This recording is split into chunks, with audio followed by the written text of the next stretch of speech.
sama dengan murid-muridnya, Bapak Ibu, Yesus itu adalah seorang guru ya, yang bertindak sebagai seorang yang memberikan pengajaran kepada murid-muridnya gitu. Dan sekarang ya, sesudah dia memberikan banyak pengajaran kepada murid-muridnya, dia berkata, aku sudah memberikan banyak teladan gitu ya. Aku sudah memberikan teladan kepada kamu untuk sekarang kamu ikuti gitu ya. Jadi sekarang kamu wajib hidup seperti teladan yang aku sudah berikan kepada kamu, seperti itu ya. Nah, jadi tadi kita katakan bahwa seorang murid adalah seorang yang belajar dari gurunya atau mendapat transfer ilmu dari gurunya gitu ya. Begitu juga dengan murid-murid Yesus. Mereka menerima pengajaran dari Yesus, tapi bukan cuma pengajaran gitu ya. Karena mereka hidup bersama-sama dari hari ke hari selama 3,5 tahun itu, Bapak Ibu Saudara, mereka juga menyaksikan sendiri bagaimana Yesus itu hidup gitu ya. Bagaimana dia bersikap, bagaimana dia bertindak, bagaimana dia mengambil keputusan,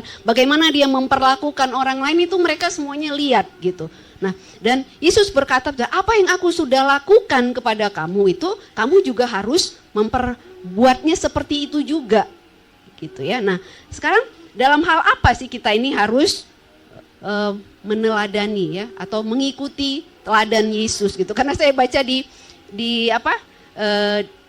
KBBI, Bapak Ibu ya, katanya kalau meneladani itu berarti kita yang memberikan teladan katanya gitu ya. Jadi tapi kalau meneladan baru kita mengikuti teladan orang ya. Jadi saya ambil judul hari ini adalah hidup menuruti teladan Yesus gitu ya. Hidup menuruti teladan yang Yesus beri ya. Nah, apa sih yang harus kita teladani dari Tuhan Yesus, Bapak Ibu ya?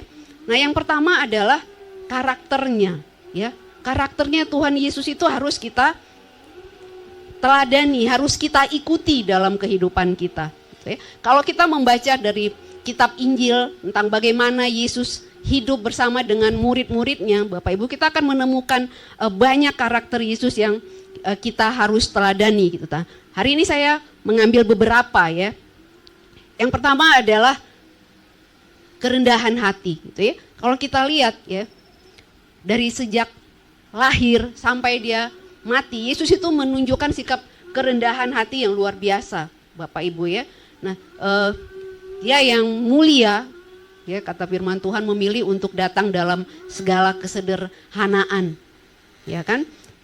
Saya berpikir begini ya, sebetulnya kalau Yesus mau, bisa nggak sih dia datang dalam segala kemegahan, kemuliaan gitu? Bisa, pastikan gitu ya. Tapi dia memilih untuk datang dalam kesederhanaan gitu ya. Dan saya berpikir, kenapa sih harus datang dalam kesederhanaan gitu? Kenapa bukan dalam kemegahan gitu ya, yang membuat orang terkagum-kagum gitu? Yang